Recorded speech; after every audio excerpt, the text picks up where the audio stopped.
एक पौराणिक कथा के अनुसार एक बार इंद्रदेव और गुरु बृहस्पति जी भगवान शिव जी के दर्शन के लिए कैलाश पर्वत जा रहे थे। तभी शिव जी ने सोचा कि क्यों न इन दोनों की परीक्षा ली जाए। ऐसा सोचकर भगवान शिव जी ने अवधूत का रूप धारण किया।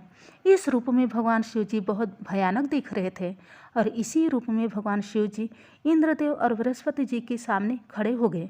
अवधूत को देखकर इंद्र और बृहस्पति जी हैरान हुए।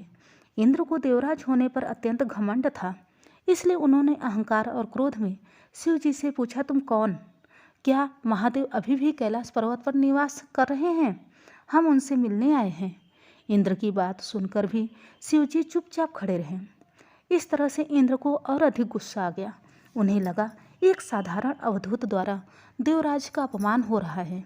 इससे इंद्र बहुत क्रोधित हो गए और उन्होंने अवधूत से कहा कि मेरे बार बार पूछने पर भी तुमने कुछ न कहकर मेरा बहुत अपमान किया है, इसके लिए तुम्हें दंड दिया जाएगा।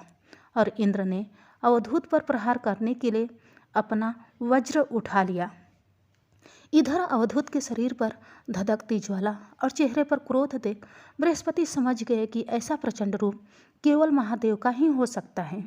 शिव जी के इस विकराल रूप और क्रोध से इंद्र का विनाश न हो जाए, इसलिए बृहस्पति जी ने प्रभु शिव जी के क्रोध को शांत करने के लिए शिव स्तुति गाने लगे। इतना ही नहीं, उन्होंने इंद्र को महादेव जी के चरणों में लेटा दिया, जिससे इंद्र के प्राणों की रक्षा हो सके। लेकिन महादेव क्रोध में थे और मस्तिष्क से अभी भी ज्वाला निकल रही थी। तब बृहस्पति जी ने कहा, हे महादेव, इंद्र आपके चरणों में हैं। अब आप अपने माथे से निकलने वाली इस ज्वाला को कहीं और स्थान दीजिए और इंद्र के प्राण की रक्षा कीजिए। शिव जी के तीसरे नेत्र से निकलने वाली ज्वाला इतनी तीव्र थी कि इसे न तो कोई जीव सहन कर सकता था और न ही देवता। तब शिव जी ने इस तेज को एक समुद्र में फेंक दिया। ज्वाला को समुद्र में फेंकते ही एक बालक की उत्पत्ति हुई।